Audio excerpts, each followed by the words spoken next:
if you will, Kim K, if you'll be kind enough to kick us off with a reading. Yes, my name's Kim, and this is from the Big Red Book, page 142. And it says, ACA's third step typifies our spiritual approach to the disease of family dysfunction. In ACA, we view our compulsive thinking and dependent behavior as a spiritual dilemma rather than a mental illness. We have no quarrel with science and medicine, which have made great strides in mapping and studying the brain. Such clinical work is of great importance in understanding human behavior and brain functions. We freely use such clinical labels as depression, panic disorder, bipolar, dissociation, and post-traumatic stress disorder. Some ACA members have been diagnosed as multiple personalities and as schizophrenic. We do not believe our brains are missing any elements. We start with the premise that we are whole and that we had a normal reaction to an abnormal situation of being raised in a dysfunctional home. Our normal reaction to protect ourselves has created survival traits, compulsions, and self-harming behaviors, which respond to the ACA steps and spiritual remedies. We are not minimizing the severity of our situation as adult children. The disease of family dysfunction manifests itself in dependency, addiction, and dissociative personalities. The disease can kill. Every day, adult children commit suicide, die in addiction, or die one day at a time in silent isolation, thinking they are hopeless. In ACA, we believe we were born whole and became fragmented in body, mind, and spirit through abandonment and shame. We need help finding a way to return to our miracle state. Whatever mental diagnosis we may have, we seek a higher power in prayer and ACA meetings to relieve our chronic nature of feeling different. We believe God understands the root of mental health labels and freely offers help to those seeking God's love and light. We believe in a spiritual solution for the disease of family dysfunction. Thank you. Thank you, Kim. At this time, it's my pleasure to introduce our speaker, who will share up to 20 minutes what it was like before ACA, what it's like now, and how the ACA program has helped her. Jules is going to be our speaker tonight. She's joining us from Australia, and Jules has been working the ACA program since 2018. Jules has selected the topic of emotional eating for today. Jules, the floor is all yours. Thank you, Lisa, and everybody that's doing service on this series. Yeah, I just want to say I haven't looked at how many people are here because I'm a little bit nervous, and but I'm sending love in any case, and I'll look at all your faces afterwards. Can everybody hear me all right? I'm on a little bit of a main road, so I hope that doesn't interfere. Okay, cool. Some thumbs up. Yay. And also just to say that, you know, this is a really big topic for me. So last night or the day before, I just thought, you know what, let me jot down a couple of notes, you know, so that I can sort of stay on point as well. Am I doing my own timer? What did we come to with that? Or shall I can put mine on now. Jules, we have a timer. I think beauty. Kim was going to help us out with that. Thank you. Thank you. And you have up to 20 minutes. Beauty. Thanks so much. Okay, so yeah, look, again, just thank you for being here. I really am sort of, you know, I want to share my personal struggles and how it's impacted my life quite profoundly, you know, and I'll be doing a reading and sort of sharing as I go, but I'd like to kick off with, actually, I've got it on a slide here, and it's both on page 391, but also in our strengthening recovery. So yeah, I'm just going to kick off with that. So in ACA, relapse can bring a return of self-harming behavior. The behavior can include emotional eating, drug abuse, compulsive sexual relationships, and other harmful behaviors. As children, we were not allowed to feel our feelings. It wasn't safe to say we felt sad, scared, or angry. Ignoring our feelings really hurt us inside. To relieve our pain, many of us turned to an addictive behavior, which for some of us was finding comfort in food. But this emotional eating caused us to gain weight and feel ashamed of our ballooning bodies. Family members and others then made fun of us, and it was this unfair cycle. Food comforted us, but that comfort caused even more problems than we originally had. We tried everything we could think of, but nothing worked permanently to stop this cycle. We were crippled with self-hate. The beauty of the ACA program lies in its virtually guaranteed healing of our childhood damage. We find our comfort in the practice of the 12 steps, work that restores our stolen identities. As we recover, a decade of stuck feelings and buried memories emerge. Our higher power helps us handle these emotions and accept ourselves. Our loving parent guides our inner child through each emotion with the gentleness we crave and the dignity we deserve. One day, on this day, when a powerful emotion surfaces, I will remember that I have the right tools ready and waiting. I can use the steps, the meetings, and the telephones to help me find true comfort. So I just want to see if anybody wanted that page number. So it's on page 183 in the Strengthening of Our Recovery, and in the Big Red Book on page 391. Yeah, okay. So today I really want to address some of the challenges, both that I faced, both living in and from addiction. And I learned all these behaviors and sort of coping mechanisms over the years, people pleasing, compulsive overeating, codependency, drug abuse, which later on in life I was choosing and keep choosing actually unavailable men. And then there's also, parts of my 20s where I was staying in sort of really toxic relationships, and thinking it was normal, right? So yeah, I first came to ACA, or when I first came to ACA, I didn't realize that I was self-soothing with food. All I knew was that I was away from my family of origin for the first time. I was practicing in other 12-step fellowships on how to detach with love. And I was in, a new country. I'd just moved to Australia from South Africa.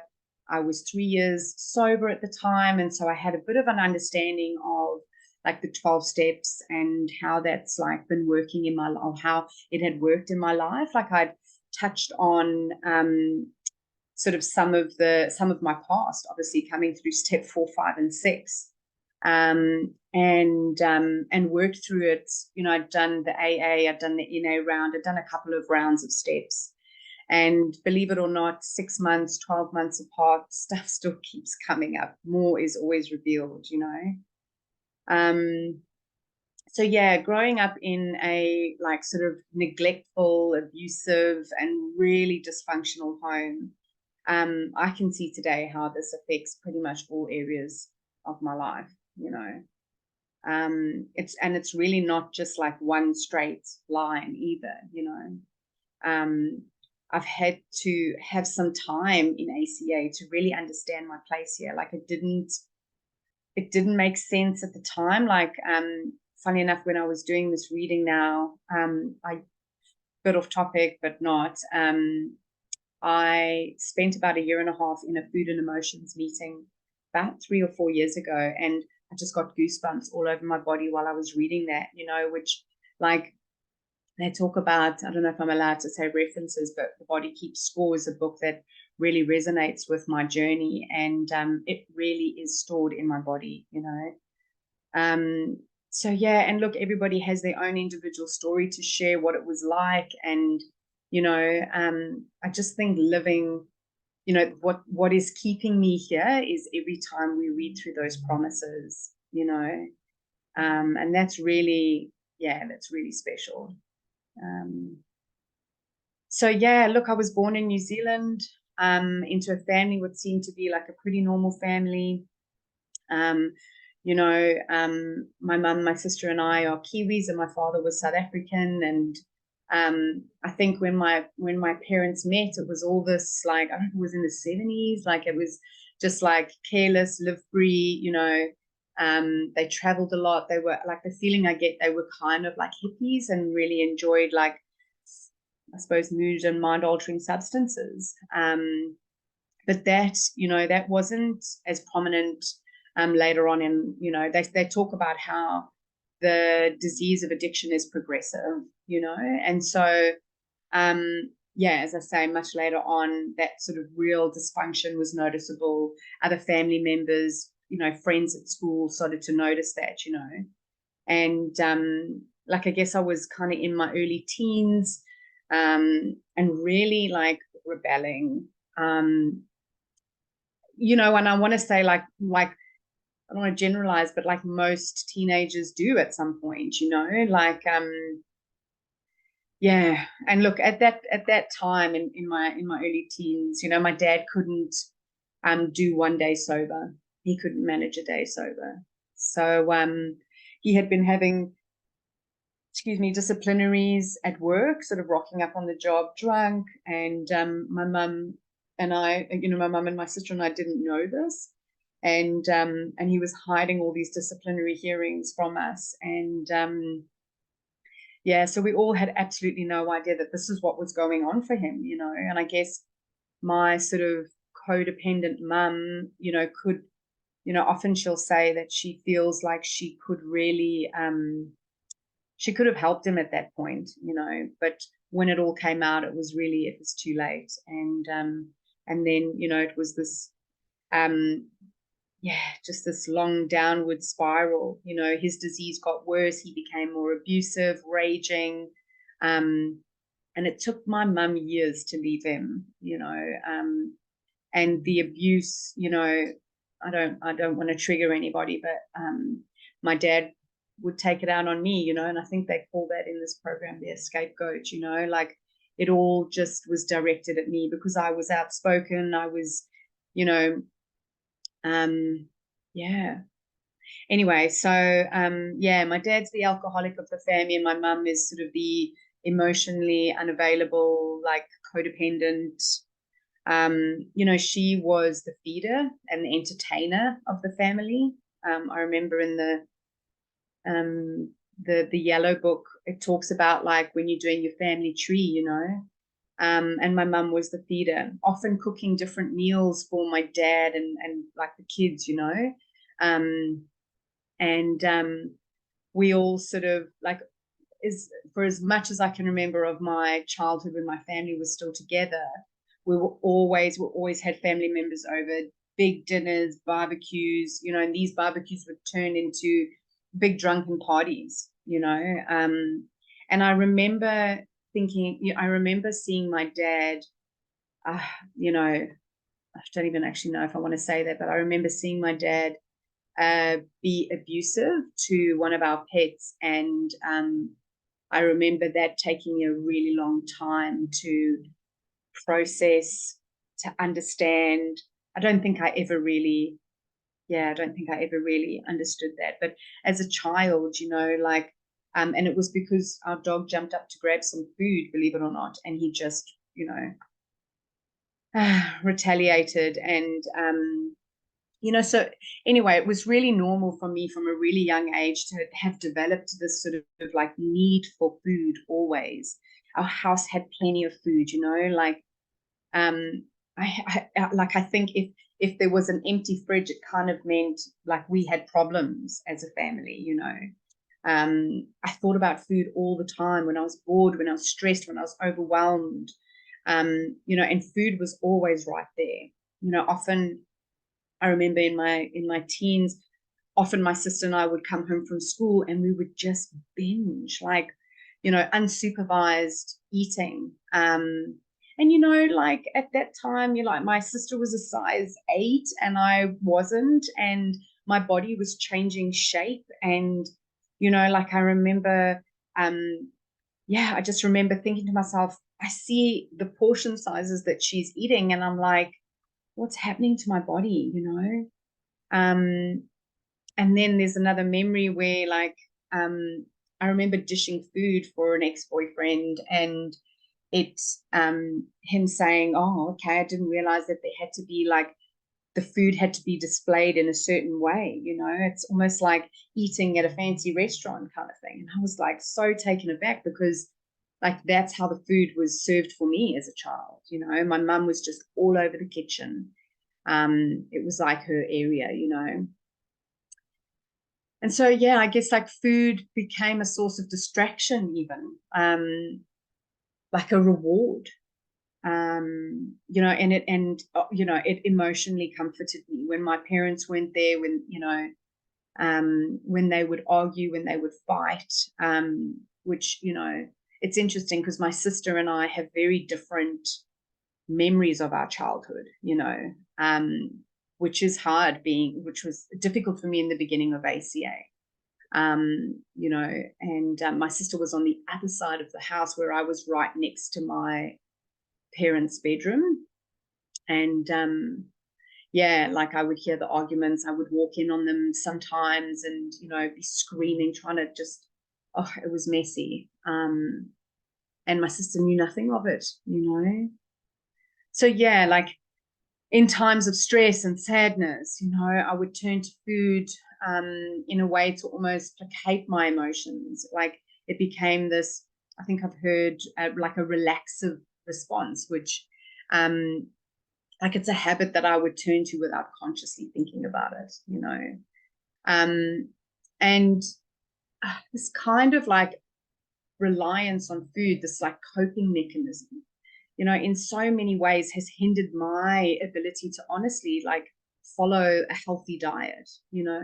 And today I can sit here and I can say to you, like, I have been on blood group diets, keto, fasting, all forms of restriction, you know, later in my teens, you know, 16, 17, purging. Like it's just, I've seen nutritionists, naturopaths, you know, and even done 12-step programs in, you know, in and around food, which I don't know if I'm able to disclose that, but I'm happy to after, you know, in the questions and answers. But you know, and that led to body dysmorphia, you know, in my early 20s, this yo-yo effect of like gaining weight, losing weight, you know.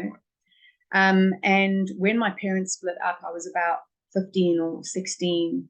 Actually, it's still quite a bit of a blur, the age, or my age at that time. But like it was probably the worst time for me. And you know, I would get on the scales every day. And if I moved over like 50 kilograms, I wouldn't eat for the day. You know, so that like restriction and the control and was there from such a young age. You know, and it's funny because, oh, I don't know if it's funny, but it's just like my mum has often spoken about what it was like for her growing up and how, you know, she was taking these back burners and she owned a sports car and she'd whiz around, you know, the countryside in New Zealand. And yeah, a lot of that has been passed down, you know. I just remember like really early on just being so conscious of my body, you know, and like uncomfortable in my body, having like, you know, body image and how it was changing shape through puberty and, you know, and I learned behaviors like kind of along the way, you know, and have heard, you know, they talk about just having broken eyes now, you know. And, you know, I also suffered from, this is actually only sort of thought of this last night, like extreme dental issues, you know, which, you know, I was told could have been picked up really early on. But, you know, obviously my parents were preoccupied when I was 5. And yeah, so like I sucked my thumb right up until 16, which, you know, again, it's me self-soothing. And I think, look, eventually, like it just didn't feel the same. It just wasn't working anymore.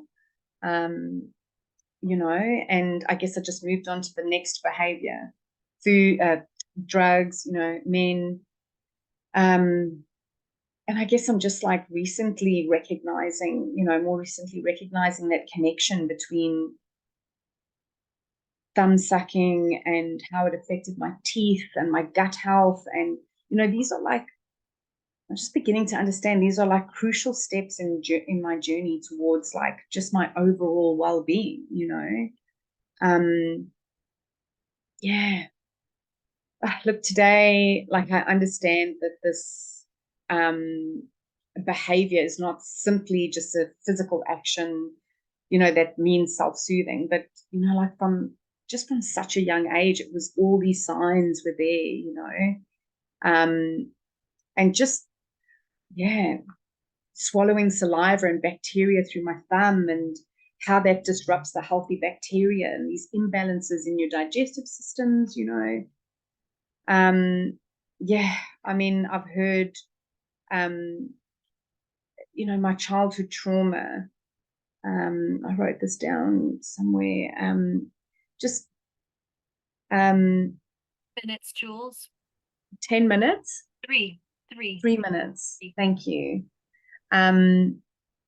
So look, I guess just to get current, I've recently gone through a breakup. I've lost a child. There's been some loss around my career, and there's been a lot of grief. And so it's the first place you go is food, and I can comfortably say today that like I sat down before this and, had a beautiful soul nourishing food meal, and yeah, look, today through ACA, things are very different for me, like, I like to say that I follow this soul food diet, where I sort of, it's organic. Whenever I can, I eat organic whole food, and really like tapping into what my body needs, unprocessed, get to the farmer's market whenever I can, these delicious, like natural ways of, like, natural eating ways, really just simple. And I think checking in with my body and what my body needs, I mentioned like, just the body keeps score, and that brings to mind like the circadian rhythm and, eating at a similar time and getting enough rest, and how, just listening to my body, paying attention to the subtle cues. And when I'm starting to eat emotionally, like my emotions are driven by something, like look into that, sit with myself, and this program has helped me, recognize that there's this internal dialogue that I'm having with my loving parent, and my inner teenager. Am I actually hungry or am I bored? Sometimes there can be like a particular event or time of day, like when I come home from work or something, even if it's middle of the day, I can be hungry, so yeah, I heard that. Thank you. I don't know, am I able to do this quick reading? Or is this is it? Can I just do this? There's time for the reading, but you could do it at the end if you like. Okay. We could take some questions right now, maybe. But yeah, cool. But before we do that, I'd like to ask our Zoom recorder, Abby, if she could please end the Zoom recording. Oh yeah, thank you so much. At this time, Jules